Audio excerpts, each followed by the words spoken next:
Hello. Today we're going to talk about making and playing around with radial and concentric designs. What happens for me once I begin to start working on these videos is I see these designs every place. So this is the label from my mate tea. Oh yeah, there's that concentric design with maybe a little bit of radial. Here is a book about Miro. There's a little radial example. My other example that I just saw today while I was having lunch, I was looking at the Pennsylvania Gazette, the magazine for people who went to U Pennsylvania, and here's a radial illustration with a bit of concentric in it. I want to encourage you to just play around, look at things, and have a good time. Have a good time with this. Have a good time with this. This is a book published in 1955 by General Motors. It is about design. It starts off talking about general design, and then it talks about the evolution of the design of the American automobile. And to understand the concentric idea, it's nice to think about hubcaps, because if you walk around and look at hubcaps, they're all different. And I did want to share an assortment of different hubcaps with you. I want to share several projects with you. Here is the radial idea. This is a cut paper project. I had a lot of problems with materials, but I still like the concept. And here is another cut paper project. What's interesting about this one is that all the paper is found paper. All of these colors are from different pieces of junk mail. The background is not. And those are the radial idea. And here is my project. It's not quite finished, where I'm working with the concentric idea. These are just the things I decided to work on. Your project doesn't have to, and really probably shouldn't look anything like this. You need to do things that are going to be fun for you to do. These are the materials that you need to do this project. These are Post-it notes and memo cubes that come in a variety of colors. Here we have some colored paper that you can use for computers. It comes in very bright colors. It comes in pale colors. You can also get parchment papers. There's a wide variety of materials that you can get, and you can use any kind of paste that's in a stick. I thought that working with the wet glue would be nice, and it was a bad experience because it ended up shiny. You also need a scissors for cutting things. I've laid out 4 backgrounds.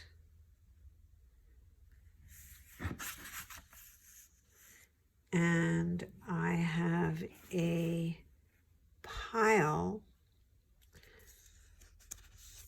Basically, I don't want to cut one piece at a time. I want to cut as many as I can and still be neat. And this may be 3 pieces, 4 pieces, 5 pieces. And I am going to cut thin triangular shapes. So here's my first cut. I'm going to put that to the side. Here's my second cut.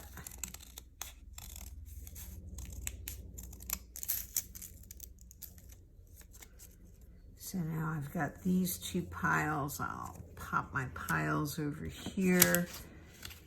And I've been making straight-ish lines, but don't feel that you have to cut a straight line.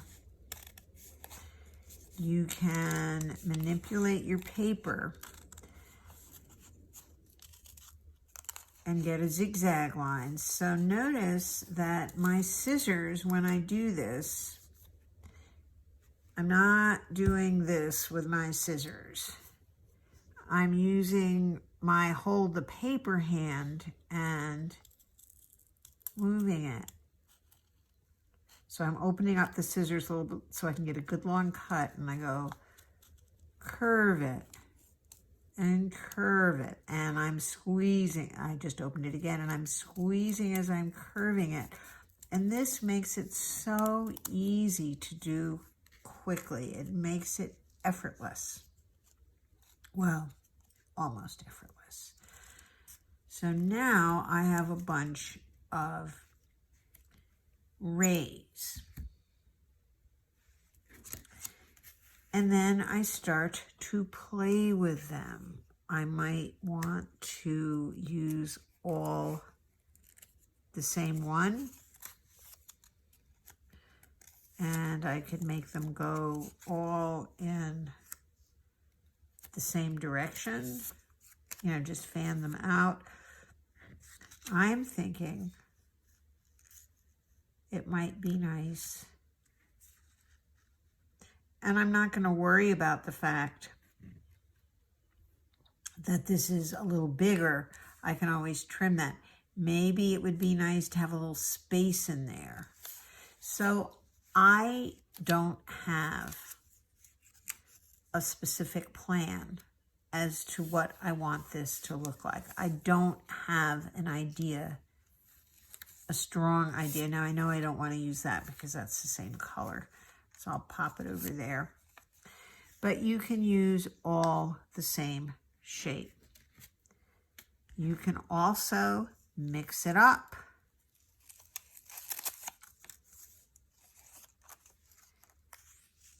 I really like, when I'm doing a project like this, not to work on a white paper. I really like having that color to react against. I would like to have a few more colors in my mix, so I'm going to get another pile of paper. I can see this black one over here. I don't need two of those. And let me get these quickly cut.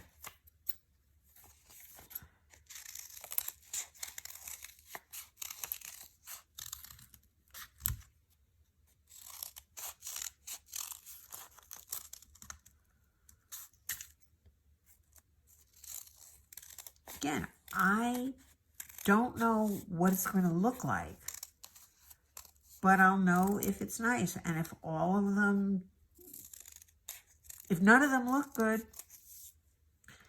I'll start again. This is not a jigsaw puzzle where there's only one right answer and everything needs to go in its place. And probably one of the things I will also do with this when I'm done is, this is a little big. I'll find a small one, but I will put a small circle in the center or a small square just to sort of, or maybe I'll draw something because it doesn't, looking at this now, it doesn't feel quite right. But you can experiment as you go along and figure out, oh, I kind of like this. It needs a little more of that. If after you've gotten it glued down, you want to add something to it. I wonder if I didn't know if the black was going to look nice or not. but I like the drama of that black.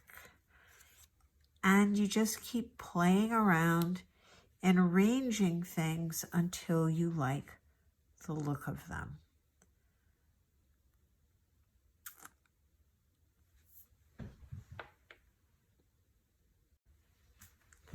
This is a reminder of gluing technique. If you're not sure you'll be able to remember where your pieces are, lightly, lightly trace where they are. And I'm going to lift it up, and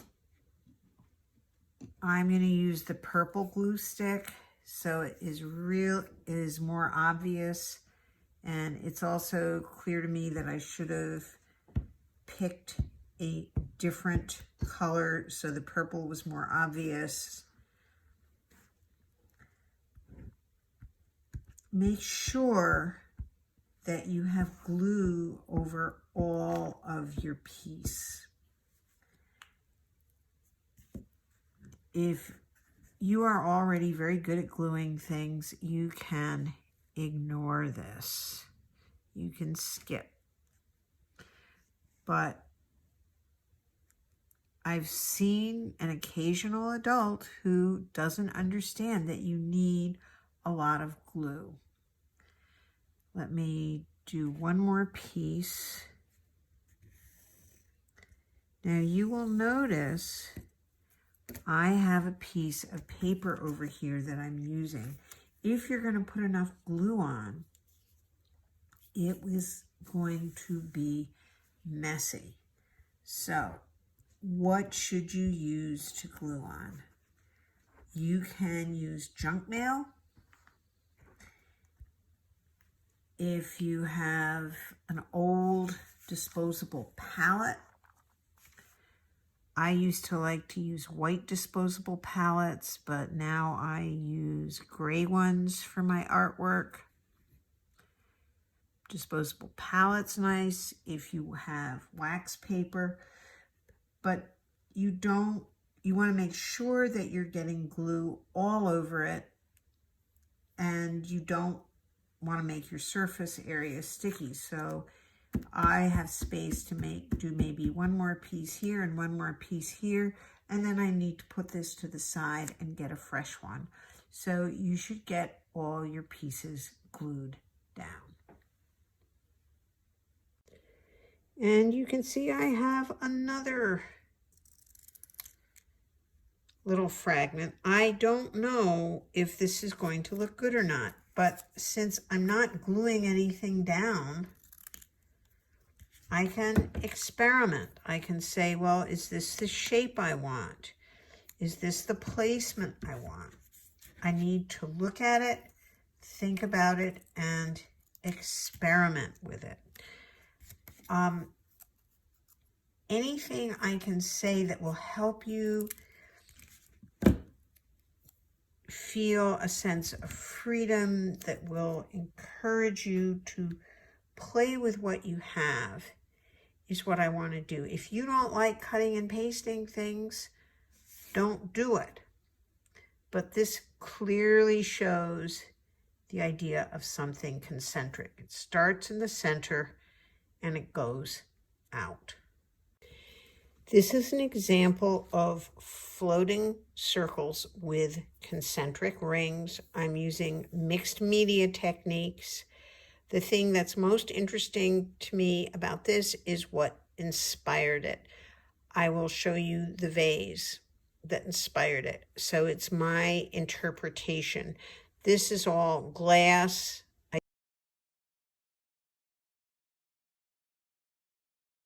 did not feel I could make something that looked like glass, so instead I used watercolor and I added dots, and the dots are made with metallic markers. The dots are made with metallic markers. This is the pasted design I began showing you. I am not showing you this because I like it a lot. As a matter of fact, I am not super satisfied with this. And I want to say it's fine if you don't love what you do. Put it to the side, work on it some more, put it aside, maybe never work on it again. Mark Aureli used to take his own drawings and cut them up and turn them into collages. This one I was pleased with. I think this is a nice example of radial. I'm comfortable with the colors. I like the small little bits. I like the sharp edges. And you can see it's radial where everything's coming into the center or scooting out. Thank you so much for watching this video. I hope you've had a good time. I hope it's been a rewarding experience for you. I want to encourage you to look at everything that is around you. As my high school art teacher, Kay Wetter, used to say, it's all grist for your mill. I also want to encourage you. You saw me bringing in, rather things from ordinary life. I want to encourage you to keep a design notebook, an idea notebook. So when you see something in a magazine or in your junk mail that looks kind of, oh, that's a nice color, that's a nice design, I wonder if I could do something with that, but you're not sure exactly what, put it in your idea book. And, if you have some thoughts about it, write that down, but start keeping a visual idea journal. Start keeping a visual idea journal. Have a good time. Keep on making things. Keep on looking at things. Keep on enjoying things. Thank you so much.